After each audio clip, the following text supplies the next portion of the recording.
எல்லா புகழும் இறைவனுக்கே. அஸ்ஸலாமு அலைக்கும். ஜோமம்மா சமையல். நாம் இன்றைக்கி ஜோமம்மா சமையலில் என்ன செய்ய போகிறோன்னு பார்த்தா மாங்காய் பச்சடி தாங்க நம்ம பண்ண போகிறோம்.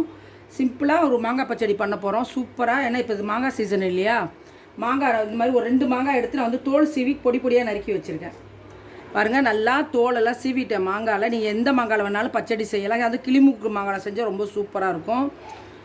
நான் வந்து தோல் சீவிட்டு குட்டி குட்டி க்யூபாக சின்ன சின்னதாக நான் வெட்டி வச்சுருக்கேன். இதுக்கு ஒரு பாத்திரம் வச்சுருக்கேன். அதில் வந்து நம்ம வந்து எண்ணெய் போட்டுக்கலாம். பச்சடி செய்கிறதுக்கு தேவையான எண்ணெய் போட்டுக்கலாம்.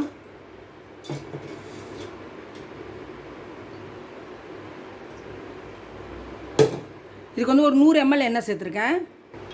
வாங்க நம்ம தாளிச்சிடலாம். நம்ம ஒரு பாத்திரம் வச்சாச்சு. ஒரு 100 ml எண்ணெய் போட்டிருக்கேன். கடுகு உளுந்து சேர்த்துக்கலாம் கொஞ்சமாக. கடுகு உளுந்து வெடிக்குது, நல்லா வெடிச்சிருச்சு. இப்போ வந்து ஒரு 3 பச்சை மிளகாய் கீரி வச்சுருக்கேன், அதையும் சேர்த்துடலாம். அடுத்ததாக பாருங்கள், ஒரு கொத்து கருவேப்பிலை வச்சுருக்கேன், அதையும் சேர்த்துடலாம். அதுக்கப்புறம் ஒரு 1 பிஞ்ச் அளவுக்கு பெருங்காயம் சேர்க்கலாம். அவ்வளோதான், 1 பிஞ்ச் தான் சேர்க்கணும், ரொம்ப சேர்க்கக்கூடாது. அடுத்து நம்ம பொடியாக நறுக்கி வச்சுருக்கிற மாங்காவை சேர்த்துடலாம்.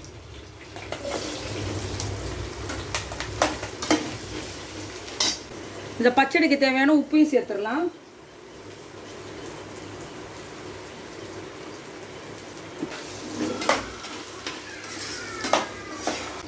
இந்த பச்சடிக்கு தேவையான உப்பு நம்ம சேர்த்துட்டோம். அடுத்ததாக பாருங்கள், மஞ்சத்தூள் ஒரு 1/2 ஸ்பூனும் மிளகாத்தூள் ஒரு ஸ்பூனும் எடுத்து வச்சுருக்கேன், அதையும் சேர்த்துடலாம்.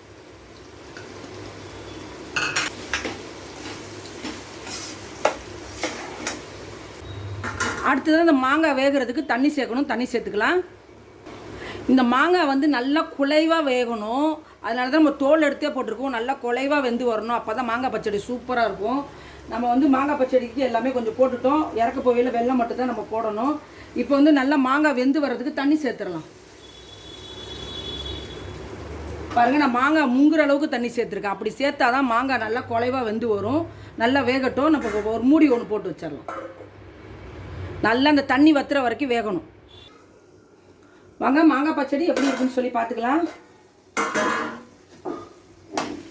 நல்லா சூப்பராக குலைவாக வெந்துருச்சு பாருங்கள். இந்த மாதிரி தான் இப்படி குலைவாக வேகணும்.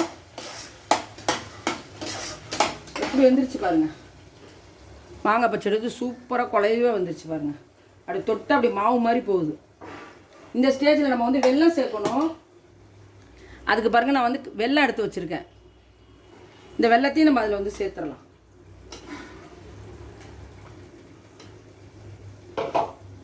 நான் வெல்லம் வந்து கொஞ்சம் கூடுதலாக தான் போட்டிருக்கேன், காரமும் கொஞ்சம் கூடுதலாக தான் போட்டிருக்கேன். இந்த உப்பு, இனிப்பு, காரம் இது 3 சேர்ந்து தான் இந்த பச்சடி வந்து அருமையாக இருக்கும். இதை நீங்கள் வந்து செஞ்சு ஃப்ரிட்ஜில் வச்சுக்கிட்டிங்கன்னா 1 மாதம் ஆனாலும் கெட்டு போகாது. அவ்வளோ அருமையாக, அவ்வளோ டேஸ்டியாக இருக்கும். இப்போ இந்த வெல்லம் வந்து நல்லா மெல்ட் ஆகி கரைஞ்சி வரட்டும். இப்போ நம்ம வந்து இதை வந்து சிம் பண்ணி வச்சுருக்குறோம். இந்த சிம்மில் வந்து ஒரு 5 நிமிஷம் இருக்கட்டும். இருந்தால் தான் வந்து அந்த வெல்லம் வந்து கரைஞ்சி நல்லா அந்த மாங்காய் வந்து மேஷாகி வரட்டும். பாருங்கள், எவ்வளோ சூப்பராக, எவ்வளோ அருமையாக, உப்பு புளிப்பு காரமாக இந்த மாங்காய் பச்சடி எவ்வளோ சூப்பராக இருக்குன்னு பாருங்கள். இது சாம்பார் சாதம், ரசம் சாதம், தயிர் சாதம், இது எல்லாத்துக்குமே ரொம்ப சூட்டஃபுல்லாக இருக்கும். லெமன் ரைஸு, புளிசோறு, இந்த வெயில் டைமில் நம்மளால் வந்து ரொம்ப கிச்சனில் நிற்க முடியலன்னா இந்த மாதிரி செஞ்சு வச்சுக்கிட்டு சிம்பிளாக நம்ம வந்து சாப்பிட்லாங்க. ஒரு தயிர் சாதம் கூட வச்சு இதை வச்சு சாப்பிட்லாங்க. அவ்வளோ டேஸ்டி, அவ்வளோ அருமையாக இருக்கும். இதை நீங்கள் ரெடி பண்ணி ஒரு பாட்டிலில் போட்டு ஃப்ரிட்ஜில் ஸ்டோர் பண்ணி வச்சுட்டிங்கன்னா 1 மாதம் கூட நீங்கள் இதை வச்சு சாப்பிட்லாங்க, கெட்டே போகாது. அவ்வளோ சூப்பரான, அவ்வளோ அருமையான மாங்காய் பச்சடி ரெடி ஆகிடுச்சு. நீங்களும் உங்கள் வீட்டில் இந்த சீசனில் ட்ரை பண்ணுங்கள்.